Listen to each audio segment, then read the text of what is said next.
8 राज्यों में 58 सीटों पर आज वोट डाले जा रहे हैं। जो 1 बजे तक के आंकड़े सामने आए हैं उसमें देश भर में लगभग 39% मतदान हुआ है, जिसमें पश्चिम बंगाल में सबसे ज्यादा 54% मतदान हुआ है। दिल्ली की रफ्तार थोड़ी धीमी है।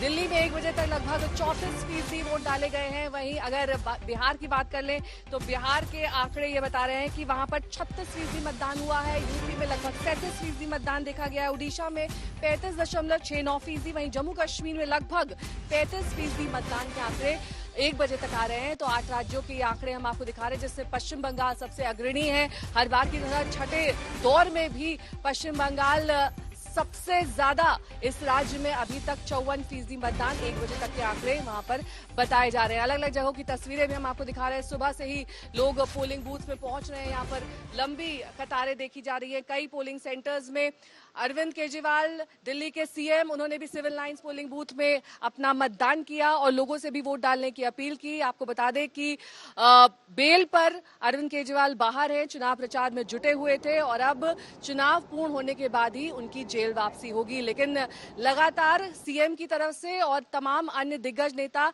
जो आज वीआईपी बूथ्स पर पहुंचे वोट डालने की, उनकी भी तस्वीरें आपको दिखाएंगे, जिसमें प्रमुख तौर पर राहुल गांधी, प्रियंका गांधी, रॉबर्ट गांधी वाड्रा, ये सभी कांग्रेसी नेता आज वोट डालने के लिए पहुंचे। राहुल गांधी और प्रियंका गांधी ने लोगों से कहा कि वो बढ़ चढ़कर लोकतंत्र के इस पर्व में हिस्सा लें, अपने घरों से बाहर आए, वोट करें।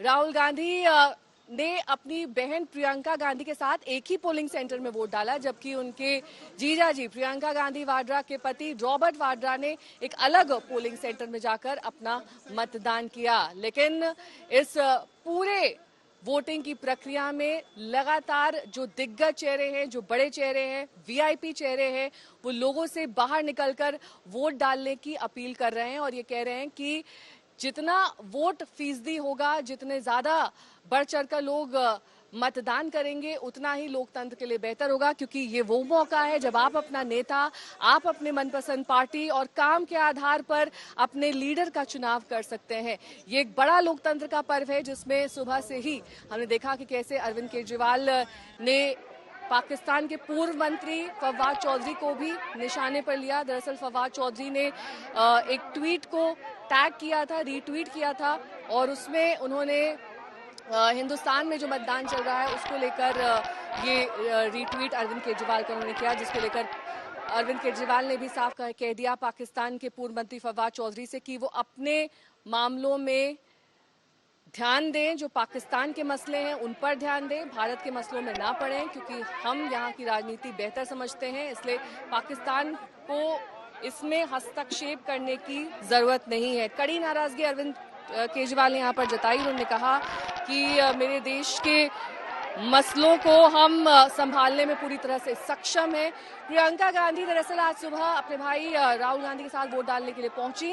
क्या कुछ कहा उन्होंने वोट डालने के बाद, सुनिए। महंगाई और बेरोजगारी सबसे बड़े मुद्दे हैं, सबसे बड़े मुद्दे हैं सबके लिए और सब चाहते हैं कि ये चुनाव उन्हीं अपने ही मुद्दों पर लड़ा जाए। सब चाहते हैं।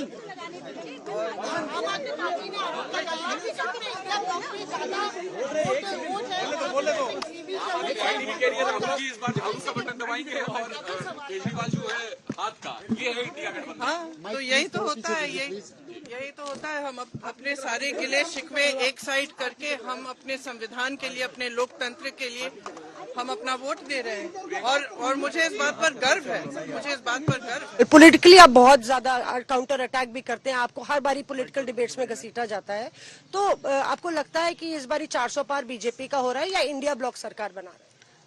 ये 400 पार तो बस अब बात ही रह गई है और खुद प्रधानमंत्री और बीजेपी के लोग 400 पार की जिक्र नहीं करते हैं, क्योंकि अब वो उनका नंबर नहीं मिल पाएगा, लोग नहीं चाहते हैं।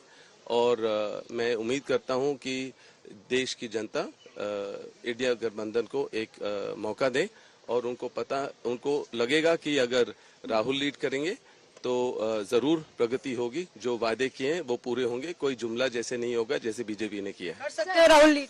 बिल्कुल, मैं उनको जानता हूं, उनकी सोच को जानता हूं और मेहनत को जानता हूं और जरूर देश की प्रगति के लिए देश के हित में काम करेंगे। तो सीटों पर मतदान किया जा रहा है। उत्तर पूर्वी दिल्ली से बीजेपी के उम्मीदवार मनोज तिवारी अपनी किस्मत आजमा रहे हैं। वहीं कांग्रेस ने कन्हैया कुमार को मैदान में उतारा है। ये दोनों इस पूरे चुनाव को लेकर क्या कुछ कहना, सुनिए। कोई चुनौती नहीं हो सकता जब भारत की रफ्तार इतनी तेजी से चल रही हो। चुनौती जो लोग हैं वो अपनी पार्टी के लिए है, जिसके आने से उनकी पार्टी ही खंड खंड हो गई हो, वो दूसरे को चुनौती क्या दे सकते हैं। रही बात कि अब ये देश भारत माता की जय के साथ है।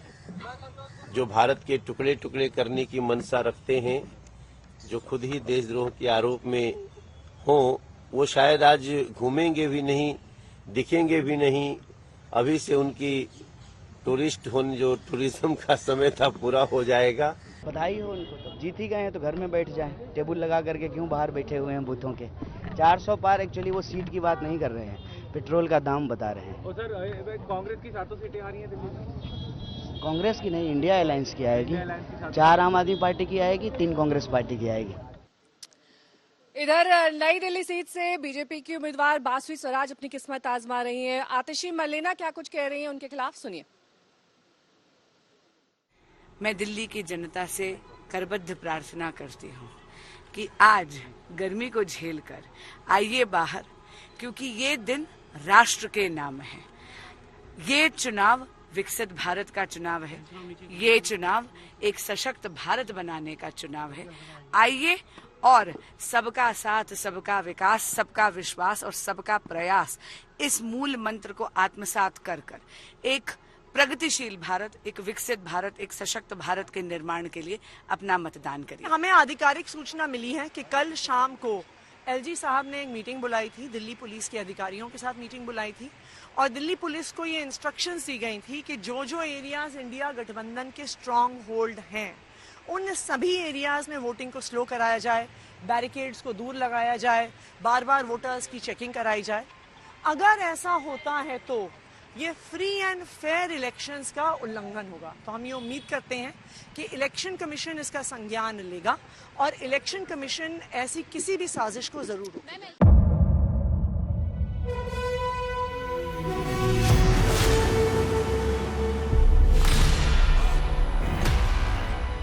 मुद्दों का मैदान, तर्कों पर घमासान। क्या बताना चाहते हैं इस देश को? किससे किसकी ठनी, किसने दी किसे पटखनी, क्या सच है जिसको छिपाने की कोशिश। खबरों की दुनिया का सबसे बड़ा अखाड़ा दंगल देखे मेरे यानी चित्रा त्रिपाठी के साथ रोज शाम 5 बजे सिर्फ आज तक पर। ना पक्ष ना विपक्ष, ना लेफ्ट ना राइट, ना मिर्च ना मसाला, खबरों का बोलबाला, निडर निर्भीक सबसे सटीक स्पेशल रिपोर्ट सिर्फ आज तक पर। एयर रेड के ये सायरन समय समय पर आपको सुनाई देते। शौर्य की, भारत और चीन के बीच साहस की, सभी बाढ़ग्रस्त इलाकों का हवाई सर्वेक्षण किया है। सरोकार की, गाजीपुर में किसान से बातचीत करें। संघर्ष की, कश्मीर को आगे बढ़ना होगा। संयम की, भावनाएं भड़की या दंगे भड़काए गए। सवालों की, जनता के लिए, जनता के द्वारा, जनता की दस्तक। श्वेता सिंह के साथ सिर्फ आज तक पर।